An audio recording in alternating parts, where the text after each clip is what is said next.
कल्याणरूपाय कलौ जनानां कल्याणदात्रे करुणासुधाब्धे कम्वादिदिव्यायुध सत्कराय वातालयाधीश नमो नमस्ते। नारायण नारायण नारायण नारायण नारायण नारायण नारायण नारायण नारायण नारायण नारायण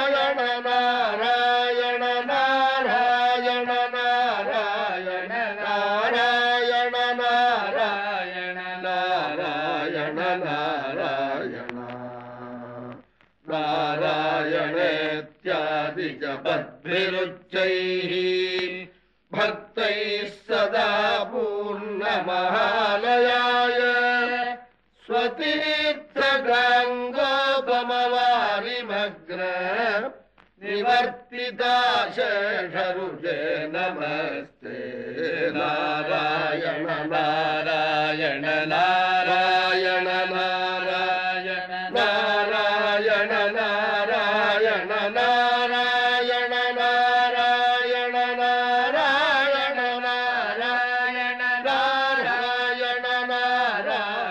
नारायण नारायण नारायण नारायण नारायण ब्राह्मे मुहूर्ते परितस्व भक्तैः संदृष्ट सर्वोत्तम विश्वरूपा स्वतैल संसेवकरोगहर्त्रे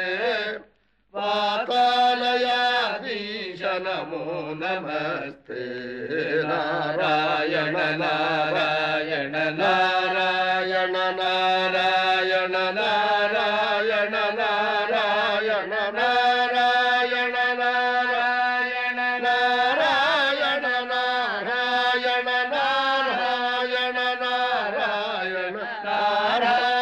नारायण नारायण नारायण नारायण बालान् स्वकीयान् तव सन्निधाने दिव्यान्नदानात्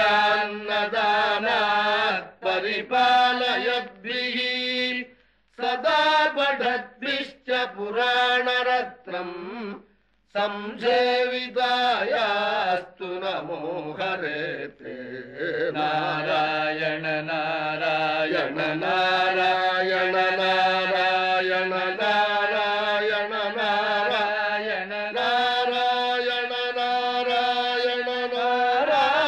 नारायण नारायण नारायण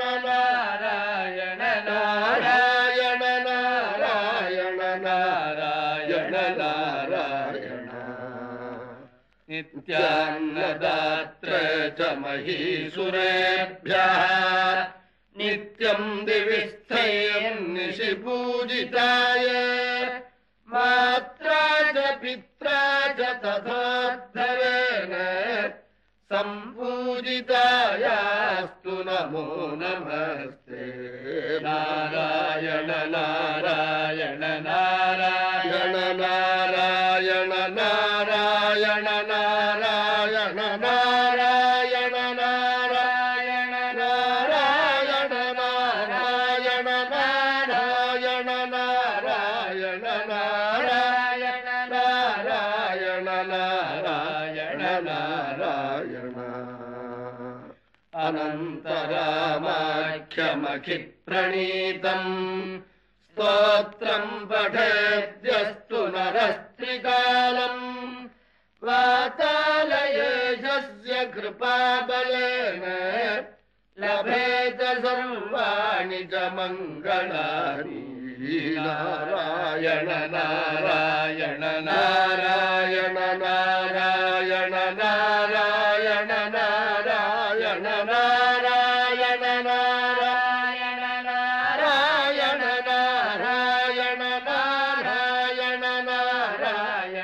नारायण नारायण नारायण नारायण नारायण गुरुवादपुरीश पञ्चकाख्यम् स्तुतिरत्रं पठतां सुमङ्गलं स्यात् हृदि चाभिविशति हरिस्वयं तु प्रतिनादायुधतुल्यदेहकान्तिः नारायण नारायण नारायण नारायण नारायण